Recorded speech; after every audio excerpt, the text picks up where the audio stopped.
좀 되셨으면 좋겠어요. 한글날이라 말씀드렸습니다. 교회 학교 어린이들의 성경 공부 시간인데 그날 공과 공부 시간에 주제가 뭐였냐면 누가복음 16장의 부자와 거지 나사로에 대해서 선생님이 아이들에게 성경 공부를 가르친 거예요. 그리고 성경 공부를 다 한 다음에 이제 선생님이 아이들에게 질문을 던졌어요. 어린이 여러분, 여러분은 이 부자와 거지 나사로 중에 어떤 사람을 닮고 싶으세요? 그랬는데 아이들이 이렇게 대답을 잘 못하는 거예요. 여러분에게도 지금 같은 질문을 던집니다. 부자와 나사로 이야기 다 아시죠? 내용 설명 안 해도 되시겠죠? 그러면 여러분에게 동일하게 묻는 거예요. 여러분은 부자로 살고 싶으세요? 아니면 거지 나사로처럼 살고 싶으세요? 아이, 거짓말하지 마시고. 이 한 어린아이가 손을 들더니 선생님한테 뭐라고 대답했냐면요, 선생님, 저는요 이 땅에 살아있는 동안에는 부자처럼 살고 싶고요, 죽은 다음에는 나사로처럼 되고 싶어요. 맞아요? 틀려요? 이 아이는 정말 자기의 본심을 잘 얘기했는데 과연 이 대답이 이 어린아이의 마음뿐이었을까요? 우리는 아닌가요? 그렇죠. 우리도 똑같아요. 아니, 이 어린아이보다 훨씬 더 육적인 본능이 우리한테 크단 말이에요. 아주 현실적인 대답이죠.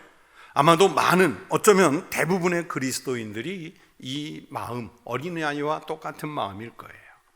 그런데 오늘 이 읽은 성경 본문 말씀 누가복음 10장 17절부터 31절까지에 등장하는 이 내용이 이 지금 말씀드린 그 성경 공부 시간에 대답한 어린아이와 똑같은 마음을 표현하고 있습니다.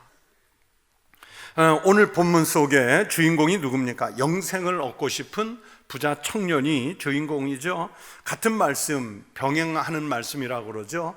마태복음 19장에 이 말씀이 병행해서 나오고 누가복음 18장에도 오늘 본문이 등장을 합니다. 그래서 오늘 제가 드리는 말씀 속에는 이 세 군데의 말씀을 좀 혼합해서 병행해서 말씀을 드리려고 하는 것입니다. 오늘 본문이 시작되는 17절에 예수님을 찾아오는 한 사람이 등장을 하지요. 예수께서 길에 나가실새 한 사람이 달려와서 꿇어앉아 묻자오되 선한 선생님이여 내가 무엇을 하여야 영생을 얻으리이까? 그렇게 물었어요. 그런데 이 본문 속에 한 사람, 오늘 본문에서는 한 사람이라고 표현을 했는데 마태복음 19장 22절에서는 이 본문 속의 한 사람을 부자라고, 그러면서 청년이었다고, 젊은이였다고 이렇게 표현을 했습니다. 또 누가복음 18장 18절에서는 이 찾아온 한 사람을 관원, 즉 어떤 사람이냐? 요즘으로 말하면 공직에 있는 사람, 공무원 신분의 사람이라고 본문을 표현했어요. 그러니까 마태복음, 마가복음, 누가복음 이 병행하는 말씀을 살펴서 종합을 하면 이 사람은 부자였고, 이 사람은 젊은이였고, 그러면서 이 사람은 관직에 있는 사람이었다는 것을 알 수 있습니다. 그렇다면 이런 정도 신분이면 이 사람은 세상적으로 부족함이 없는 넉넉한 사람, 사회적으로 인정을 받는 사람, 모든 사람들에게 알려진 인물이었다는 것을 우리가 성경을 통해서 이 사람에 대해 신분을 짐작할 수 있고 알 수 있습니다. 그런데 그랬던 그가 오늘 성경의 말씀대로 달려와서 무릎을 꿇었다 하는 것은 예수님의 권위를 인정하고, 그러면서 자기가 지금 만나고자 하는 예수님을 존경한다는, 예수님을 인정하고 예수님을 존경한다는 표시로서 이 사람은 그렇게 했습니다. 그러니까 나름대로 꽤 겸손한 사람, 자신의 사회적 신분의 여부에 관계없이 꽤 겸손한 사람이라는 것을 능히 알 수 있습니다. 그런데 말씀을 보세요. 자기 삶의 자리에서 이렇게 부족함이 없을 것 같은 이 사람은 예수님을 왜 찾아왔을까요? 예수님을 왜 찾아왔을까요? 살아가면서 외형적인 조건만으로는 만족할 수 없는 영적 결핍이 있었다는 것을 알 수 있습니다. 그런 얘기가 있어요. 세계에서 제일 많은 부자들이 모여 사는 데가 미국 캘리포니아 주의 그 비버리 힐스라고 그러는데, 거기에 앉은 사람이 수영장, 영화관, 골프장이 딸린 집 거실에 소파에 몸을 파묻고 읽고 있는 책이 How to be happy, 어떻게 하면 행복해질 수 있을까, 그런 얘기가 있어요. 여러분, 그러니까 세상적인 부자, 젊은이, 그리고 공직에 있는 관원, 이렇다고 해서 그게 우리의 영적 그 내용까지 꽉 채워주는 그것은 아니에요. 그러니까 이 사람은 자기는 외형적인 조건은 사람들에게 충분히 어필할 수 있는 그런 사람이었겠지만, 그러나 내면 속에서는 자기가 스스로 만족할 수 없는 영적 결핍을 가지고 있었다 하는 것을 알 수 있죠. 어찌 보면 사회적 기준으로는요, 여러분, 이 사람이 예수님보다도 더 우월한 신분이에요. 예수님이 무슨 집안의 가문의 배경이 있습니까? 인간적으로 무슨 공직을 맡았습니까? 아니면 바리새인 종교적 권위를 갖고 있습니까? 많은 사람들의 질병을 치유하고 또 랍빗소리 들어가며 사람들을 하나님 말씀을 가르치는 이런 역할을 하지만, 그렇다고 해서 예수님의 신분을 상승시킨 그런 요인은 아니었습니다. 그런데 이 사람이 찾아와 예수님께 달려와서 무릎을 꿇고 예수님을 뭐라고 부릅니까? 선한 선생님이요, 이렇게 불렀어요. 일반적으로 자기가 만나고 싶은 랍비를 찾아가면 랍비여, 라비오니, 아니면 선생님, 이렇게 부르면 되는데, 그런데 이분은 예수님을 찾아와서 선한 선생님, 이렇게 불렀어요. 이것은 무슨 의미를 갖고 있냐면, 이 사람은 예수님을 매우 존경한다는 표시입니다. 그런데 여기서 이 존경을 할 때 선한이라고 하는 것은 자기가 지금 만나는 예수가 사회적으로 무슨 도덕적으로 선해서 그분을 존경한다, 이런 의미라기보다는 이 원문은 종교적 성품을 의미하는 겁니다. 그러니까 하나님 나라에 대해 자신의 영적 결핍을 충족시켜줄 그분을 찾아왔기 때문에 예수님을 향해서 종교적 성품에서 존중하고 존경하고 인정한다는 뜻에서 선한 선생님, 이렇게 예수님을 지금 불렀던 거예요. 이 사람이 예수님을 찾아와서 자신의 영적 결핍을 해소하고 싶은 그 마음이 반영이 되는 겁니다. 그래서 예수님에게 질문을 해요. 선생님, 내가 무엇을 하여야 영생을 얻으리이까? 여러분, 예수 믿는 신앙생활을 하면서 여러분은 과연 이런 질문을 해보셨는지요? 내가 교회에는 수십 년째 다니고 있지만, 주님, 내가 무엇을 하면 영생을 얻을 수 있겠습니까? 여러분, 이런 질문을 예수님께 해보셨는지요? 지금 예배를 드리며 하나님의 말씀, 성경을 읽으시면서도 여러분은 과연 내가 무엇을 하면 영생을 얻을 수 있겠습니까? 예수님께 이런 질문을 하고 계시는지요? 이 젊고 부자이고 관원인 이 사람이 영생을 묻는 것은 세상적인 조건만 찾으려고 하는 그 당시의 많은 사람들 속에서 어떻게 보면 이 사람은 참 바람직한 모습이에요. 교회를 다니는 사람들 속에서도 어쩌면 이런 사람을 모델로 찾고 있는지 몰라요. 예배에 하나님 앞에 나올 때마다 주님, 내가 무엇을 하면 영생을 얻을 수 있겠습니까? 이렇게 좀 심각하게 고민하고 주님께 그 질문을 던지는 사람, 신앙 종교 사회에서 어떻게 보면 매우 바람직한 모습이라고 말할 수 있겠죠. 그런데 매우 바람직한 모습으로 예수님을 찾아왔는데, 이런 바람직한 태도를 보인 사람에게 여러분, 이 원문 속의 흐름을 보면 예수님은 매우 냉정해요. 냉랭하게 대합니다. 마치 수로보니게 여인이 찾아와서 예수님에게 주님, 우리 아이가 귀신이 들렸는데 주님께서 좀 고쳐주십시오. 그랬더니 예수님 뭐라고 그러세요? 이방인에게는, 유대인 이스라엘 민족 먹일 것도 없는데 이방인에게까지 줄 게 어딨냐, 우리 아이에게 먼저 먹을 것 주지 개에게 줄 것 없다. 예수님이 이렇게 대답하잖아요. 그러면 여러분은 뭐라고 대답해요? 어떤 반응을 보이겠어요? 그런데 그 수로보니게 여인은 뭐라고 합니까? 주님 말씀이 맞습니다. 그러나 그 개도 결국은 주인의 밥상에서 떨어지는 것 먹는 건 아니겠습니까? 그 얘기는 자기 자녀에게 주고 남아서 떨궈지는 것 있으면 그것만 주셔도 우리 아이는 고침을 받을 수 있습니다. 아주 겸손하게 반응한 거죠. 그랬더니 예수님께서 이스라엘 민족 가운데서도 이만한 믿음을 찾아본 일이 없다 하며 그 아이를 고쳐주시지 않습니까?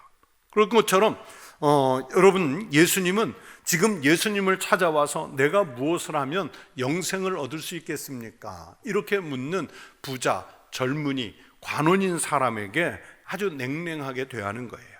아마 목회자를 찾아와서 상담할 때 이런 태도를 가지고 왔으면 아마 저만 해도 그럴 거예요.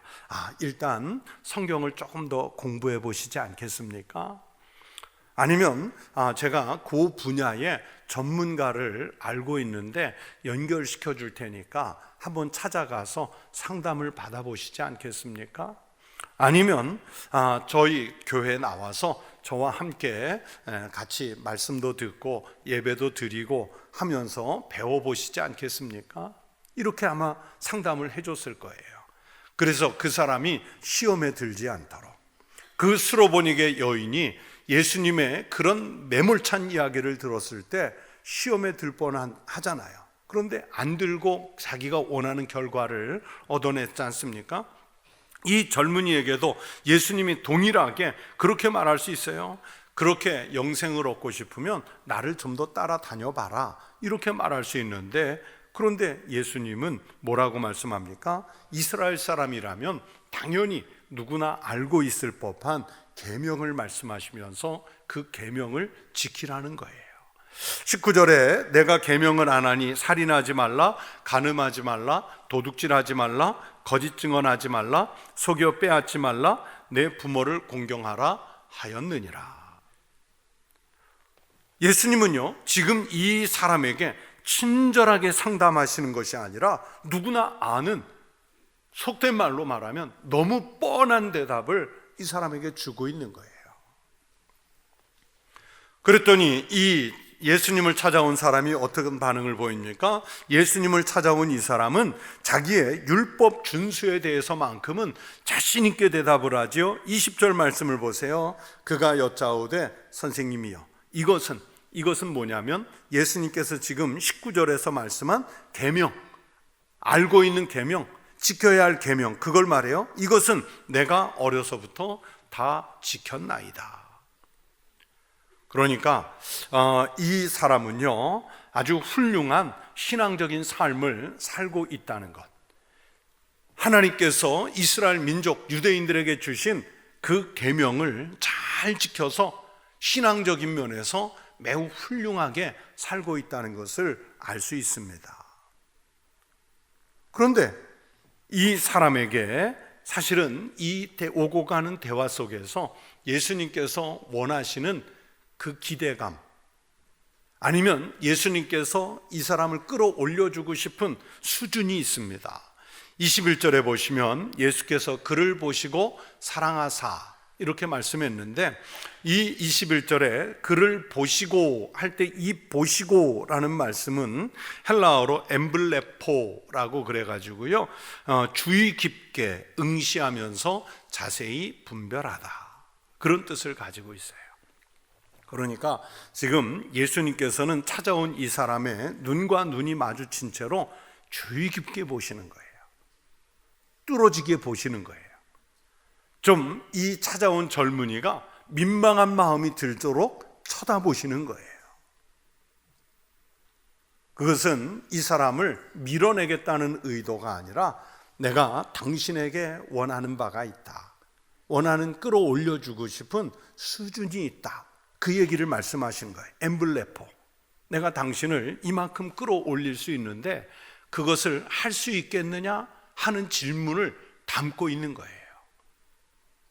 우리가 뭔가를 운동이 됐든 무술이 됐든 공부가 됐든 어떤 유명한 선생님을 찾아가 배우려고 하는데, 너 정말 배우고 싶으면 내가 지금부터 진행하는 교과 과정을 잘 따라올 수 있겠니? 하고 지그시 묻고 쳐다보는 그런 거예요.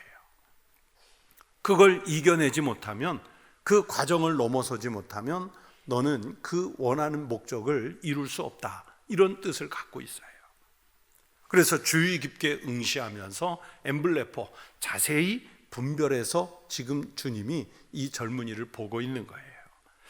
그래서 그 예수님이 이 젊은이를 자세히 그렇게 들여다보는 것은 영혼을 매우 불쌍히 여기는 사랑의 눈빛으로 바라보는 겁니다. 그래서 바로 이어서 그를 보셨다 하는 말 뒤에 사랑하사라는 말이 연결이 되는 거예요. 사랑하사.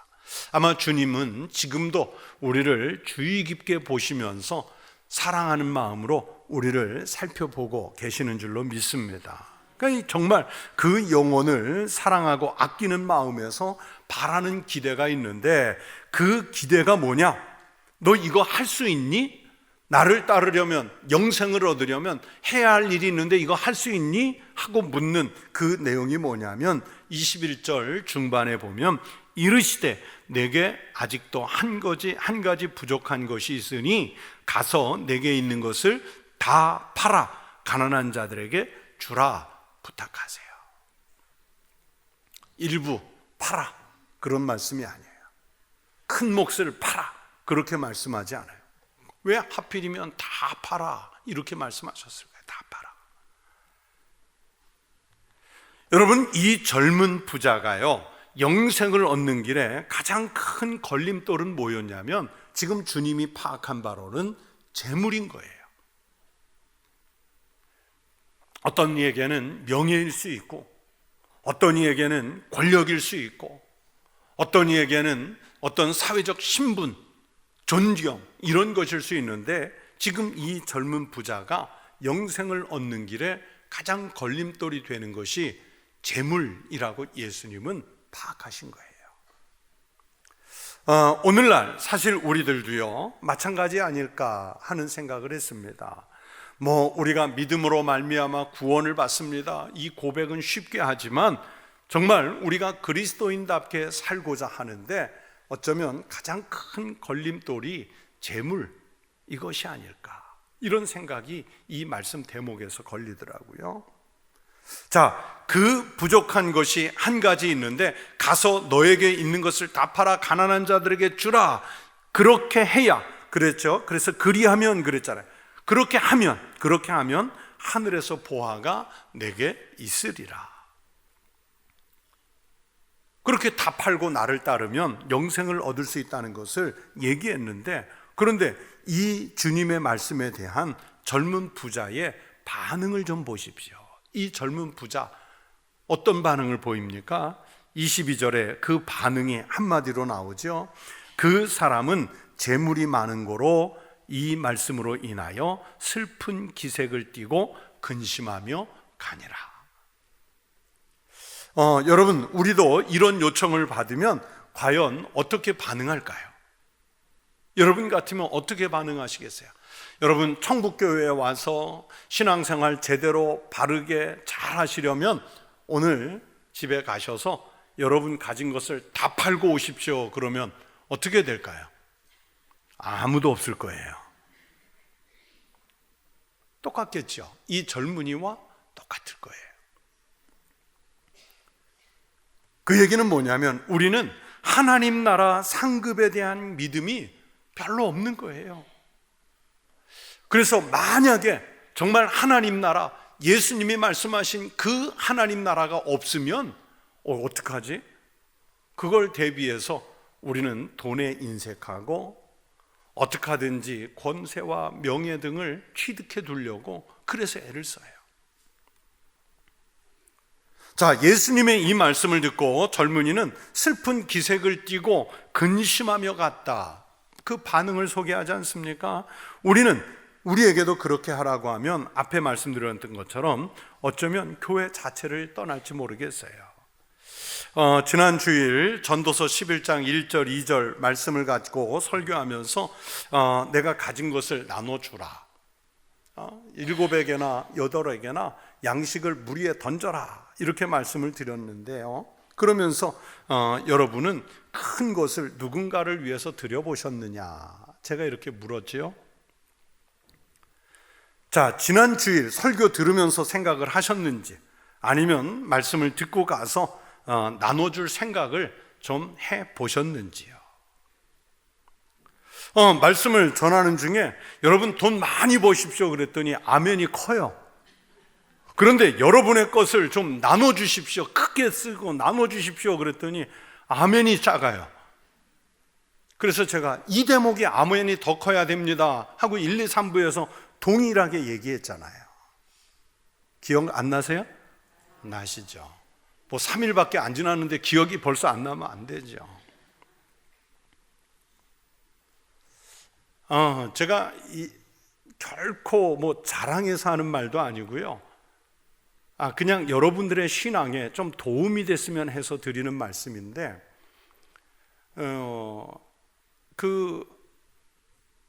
지난 주일 설교를 끝나고 났는데 제 아내가 오늘 목사님이 이런 설교를 하셨는데 우리 양식을 무리에 7에게나 8에게 좀 던져야겠습니다, 그 얘기를 해요.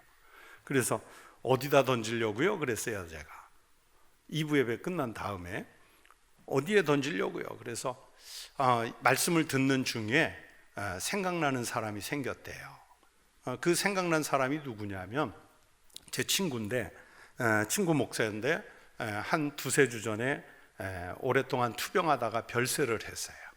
근데 안수도 늦게 받고 또 그러면서 군인교회 목회하고 그러느라고 경제적으로 너무 어렵고 또 결혼도 늦게 해가지고 애들도 다 늦둥이에요. 그래서 아직도 고등학생도 있고 대학생도 있고 세 자녀가 다 그래요. 뭐 저하고 그렇게 많은 교류를 한, 외국에 오래 있고 그랬기 때문에 교류를 한 친구는 아닌데, 근데 갑자기 그 친구가, 그 사모가 애들 셋 데리고 어떻게 살까 걱정이 된다면서 거기에 좀 생활비를 보내야겠다 그러더라고요. 그래서 제가 뭐라 그랬을까요? 안 돼, 우리 먹을 것도 없는데. 그러지 않았겠죠. 그래서 얼마를 보내려고요?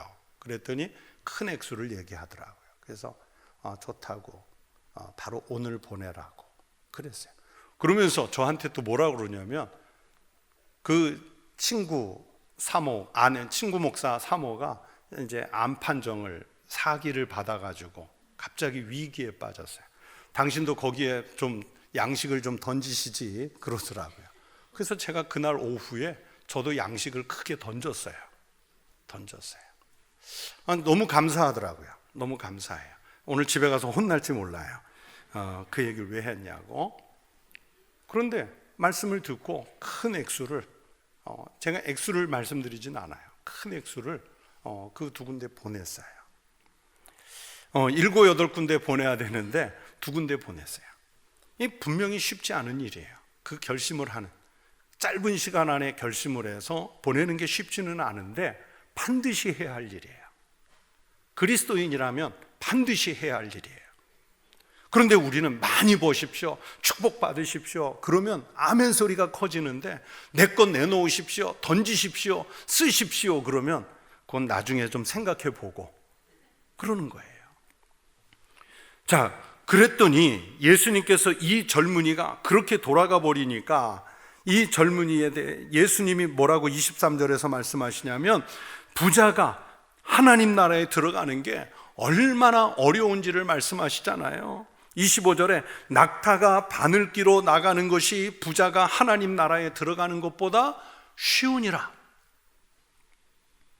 낙타가 바늘기로 나가는 게 부자가 하나님 나라에 들어가는 것보다 쉬우니라. 여러분, 혹시 이제 나이가 드니까, 저도 젊을 때 눈이 좋을 때는요, 실 가지고 바늘귀 끼면 잘 껴졌는데 요새는 막 손이 막 흔들리면서 초점이 안 맞아요. 돋보기 쓰고 이렇게 하면은 맞느긴 하는데, 그런데요, 자 여러분, 바늘귀에다가 우리 줄다리게 하는 밧줄이 들어갈까요? 안 들어갈까요? 아직도 믿음이 없으시면 한번 해보세요. 들어가는지 안 들어가요? 절대로 안 들어가요. 그런데 지금 낙타는 바위, 우리가 줄다리게 하는 밧줄 정도입니까? 부자가 하나님 나라에 들어가는 게요, 낙타가 바늘길을 통과하는 것보다 어렵대요. 그 얘기는 뭐냐면 불가능하다는 뜻이에요. 그러면 여러분, 좀 부자인 분들이 있으시잖아요. 여러분 어떡하죠? 오늘부터 나 부자 안 할래. 그러시나요? 그런데 여러분, 정말로 불가능할까요? 낙타가 바늘기로 들어가는 게 가능할까요? 정말로 불가능할까요? 안 해보셔서 모르는 거예요? 인간적인 관점에서 보면 어떻게 해요? 불가능해요. 그 앞에 절대자를 붙여도 마찬가지예요. 절대 불가능이에요. 그래서 예수님의 이 말씀에 제자들이 매우 놀랐죠. 그렇게 어렵다면 주님, 도대체 누가 구원을 받겠습니까? 그리고 우리는 뭡니까? 아주 절대 난감한 반응이에요. 그러나 중요한 문제는 뭡니까? 낙타가 바늘기로 나가는 것이 불가능하지만 누가 하실 수 있어요? 하나님으로서는 하실 수 있어요. 그래서 27절에 예수께서 그들을 보시며 이르시되 사람으로서는 할 수 없으되 하나님으로는 그렇지 아니하니 하나님으로서는 어떻게 하시는 거예요? 다 하실 수 있느니라. 다 하실 수 있느니라. 낙타를 조그맣게 만들어서 들여보내시든 바늘길을 넓혀서 낙타를 들여보내시든 우리가 생각할 수 없는 또 다른 방법으로 보내시든 누가 하실 수 있는 거예요? 하나님은 하실 수 있는 거예요. 하나님. 여러분, 유대인들 사회 속에서 부자들은요, 어떤 인식이 있느냐? 부자들은 하나님의 은총과 복을 받은 사람들이라는 의식이 있어요. 그래서 당연히 천국에 갈 때도 먼저 갈 수 있다고 생각을 해요. 예수님이 지금 이 말씀 속에서 이렇게 하시는 것은 축복의 개념을 흔드는 거예요. 유대인들이 가지고 있는 전통적 축복관을, 물질관을 뒤흔들어 놓으시는 거예요. 그래서 부자로 사는 물질의 복이라고 하는 것이 무조건 하나님의 복이라 이 뜻이 아닌 거예요. 예수님 말씀은 그래서 천국에 들어가냐, 천국에 못 들어가냐, 율법을 잘 지켜서 천국에 가냐, 율법을 좀 어겨서 천국에 못 가냐, 이런 문제는 이건 사람들의 생각일 뿐이지 주님이, 이건 하나님이 정하실 문제라는 거예요. 부자였고 계명을 지금까지 어려서부터 잘 지켰어도 천국에 주님이 안 받아주시면 못 가는 거예요. 그런데 남들이 볼 때 좀 모자라고 가난하고 무지렁이 같아도 하나님이 받으시면 천국에 가는 거예요. 그 얘기가 오늘 본문의 흐름입니다. 그래서 여기에서 제가 세 가지 교훈을 말씀드리려고 해요. 첫 번째, 율법을 잘 지키는 것이 구원의 조건은 아니라는 것을 예수님 말씀하십니다. 사람이 의로워지는 것은 율법의 행위로서가 아니라 예수님에 대한 전적인 신뢰로 얻는 것, 그것을 예수님 말씀하세요. 로마서 3장 28절에 말씀합니다. 그러므로 사람이 의롭다 하심을 얻는 것은 율법의 행위에 있지 않고 믿음으로 되는 줄 우리가 인정하노라. 여러분, 예수님을 정말로 믿으면 그렇게 할 수 있는 거예요. 또 비슷한 말씀인데 조금 더 길어요. 갈라디아서 2장 16절에 동일하게 시작을 해요. 사람이 의롭게 되는 것은 율법의 행위로 말미암음이 아니요 오직 예수 그리스도를 믿음으로 말미암는 줄 알므로 우리도 그리스도 예수를 믿나니 이는 우리가 율법의 행위로서가 아니라 그리스도를 믿음으로써 의롭다함을 얻으려 함이라. 율법의 행위로서는 의롭다함을 얻을 육체가 없느니라. 지금 이 젊은이는 계명 잘 지켰어요? 못 지켰어요? 잘 지켰잖아요. 그런데 이 부자 청년은 유대인의 관습대로 율법의 행위만 잘 지키면 영생을 얻는 줄로 알았고 대부분의 유대인들은 이런 생각을 가지고 있었어요. 그러나 이 젊은이가요, 그렇게 해도 결국에는 영적인 갈증을 해소하지 못해서 주님께 왔어요. 그래서 제가 오늘 본문을 시작하면서 뭐라고 말씀드렸습니까? 이 사람이 세속적인 조건은 잘 갖추었는지 모르지만 영적 결핍을 안고 있었다, 이렇게 표현했지 않습니까? 그러나 주님께 찾아와 해결책을 구했음에도 불구하고 아직 믿음이 분명하지 못해서 주님의 말씀을 듣고도 이 사람은 근심하면서 가는 거예요. 아마 여러분 중에도 오늘 말씀 들으며 혹은 지난 주일 설교 같은 거 들으며 근심하며 가는 사람 많을 거예요. 아니면 아예 못 들은 걸로 하자 그러고 가실 수도 있어요. 여러분, 율법을 잘 지키는 그것이 아니라 오직 그리스도 예수의 말씀에 전적인 신뢰를 갖는 믿음의 성도들이 되시기를 바랍니다. 그래서 두 번째는 뭐냐? 그렇게 전적인 신뢰를 한다면 그리스도인은요, 주님의 말씀대로 자신의 시간, 재물을 내놓지 못하면 우리는 온전하다 말할 수 없어요. 그것은 오늘 예수님의 이 본문의 흐름대로라면 율법의 계명을 잘 지키지 못한 겁니다. 부자 청년은 자기는 어려서부터 계명을 잘 지킨 줄 알겠지만 자기의 재물을 내어서 이웃을 사랑하고 구제하는 일에는 인색했어요. 그래서 교회 안에서 믿음은 좋았다 이런 소리를 들을지 모르겠지만 주님이 보실 때는 믿음의 행위가 없는, 즉 껍데기만 신앙인이었던 거예요. 여러분, 잠언 27장 27절을 제가 읽어드릴 테니까 주의 깊게 들어보십시오. 27장 27절이에요. 가난한 자를 구제하는 자는 궁핍하지 아니하려니와 못 본 채 하는 자에게는 저주가 크리라. 제가 지어낸 말이 아니라 어디에 나오는 말씀이라고요? 성경 잠언 27장 27절에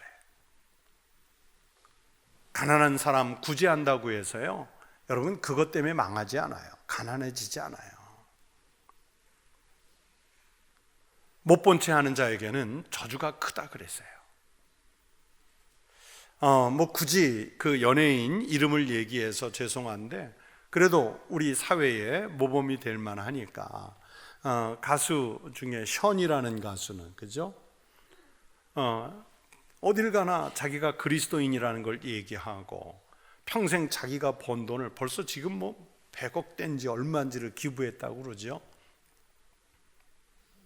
며칠 전에 그 신문 기사 문화면에 크게 나온 김장훈이라는 가수가 있는데 지금까지 기부한 액수를 아냐 그랬더니 잘 모를래요. 그래서 기자가 자기가 이렇게 파악해 보니까 200억을 넘게 했대요. 지금도 전셋집에 살아요. 어머니가 전도사님, 그죠? 가난한 아주 조그만 교회 전도사님. 그런데 어렸을 때부터 그런데도 나누어야 한다는 생각을 늘 어머니로부터 배웠고 신앙으로 배웠고 그렇게 한다는 거예요. 근데 이 김장훈 씨가 그 긴 인터뷰 끝에 이런 얘기를 하더라고요. 더 열심히 했으면 더 많이 줄 수 있었는데 그것밖에 못 드려 죄송합니다. 우리는 20만 원 내고도 생색을 내는데 200억을 내고 그것밖에 못해서 참 송구스럽대요. 더 많이 할 수 있었는데. 요한일서 3장 17절 18절에 잠언서와 비슷한 말씀이 있습니다.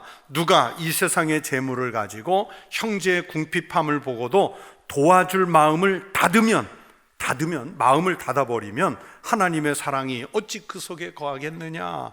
자녀들아, 우리가 말과 혀로만 사랑하지 말고 행함과 진실함으로 하자. 지금 예수님은 이 부자 젊은 관원에게 이 부분을 요구하고 있는 거예요. 지금 이 부분을 요구한 거예요. 그래서 진정한 믿음의 소유자는 어려운 이웃을 외면하지 않습니다. 여러분의 것을 내어주는 통 큰 믿음을 가지시기를 바랍니다. 마지막 세 번째는 구원과 영생은 행위의 문제를 넘어서 전적인 하나님 은혜일 뿐입니다. 사도 바울은 그래서 이 영생을 얻고 싶은, 이 젊은이가 예수님 찾아와서 찾고 싶은 답을 우리에게 주시는데, 이것은 하나님의 선물이라고 표현했습니다. 에베소서 2장 8절에 너희는 그 은혜에 의하여 믿음으로 말미암아 구원을 받았으니 이것은 너희에게서 난 것이 아니요 하나님의 선물이라. 이 선물 다 받으시기를 축복합니다. 부자가 천국에 들어가는 것이 낙타가 바늘기로 나가는 것 같이 어렵지만 예수님은 하나님으로서는 다 하실 수 있느니라 말씀하셨어요. 여러분, 힘으로도 안 되고 능으로도 안 되지만 무엇으로 되느냐? 하나님의 권능으로 하나님이 선물을 주시면 받을 줄로 믿습니다. 여러분의 믿음의 크기를 한번 시험해 보십시오. 여러분, 내가 월간 사용하는 돈을 한번 파악해 보세요. 그것이 바로 내 마음이 가 있는 곳입니다. 내 돈이 신앙을 체크하는 리트머스 시험지와 같을 수 있습니다. 여러분의 것을 한번 파악하고 시험해 보십시오. 많이 드리고 많이 베풀어서 이 땅에서 뿐만이 아니라 하늘의 보화와 상급을 넉넉히 받을 수 있는, 그 주님의 약속을 믿고 그런 삶을 살아갈 수 있는 우리 성도들 되시기를 주의 이름으로 축원합니다. 기도하겠습니다. 하나님 아버지, 주님께 찾아온 이 젊은 관원처럼 우리도 영생은 얻고 싶어 하면서도 내 것은 소비하지 못하는, 내놓지 못하는, 이웃을 구제하지 못하는 행함과 진실이 없는 신앙일 때가 많았음을 고백하고 회개하오니 우리의 부족함을 용납하시고 용서하여 주시옵소서. 하나님, 시간이 있으면 주님을 위해 먼저 쓰게 하시고, 주님이 우리에게 주신 재물이 있으면 그 재물로 어려운 이웃을 돌아보아 주님의 자비와 사랑의 손길을 나누어 줄 수 있게 하시고, 나에게 자그마한 권세라도 권력이라도 있으면 그것 가지고 하나님을 영화롭게, 세상을 이롭게 하는 일에 쓰일 수 있게 하여 주시옵소서. 하나님, 이 시간에 귀한 예물을 주님께 봉헌한 손들이 있습니다. 11조와 또 미래 비전과 그리고 선교의 예물들, 감사의 예물을 주님께 드리니 받아주시고 이 거룩한 예물이 하나님 뜻 이루는 일에 선하게 쓰이게 하여 주시옵소서. 감사드리며 예수님 이름으로 기도하옵나이다. 아멘.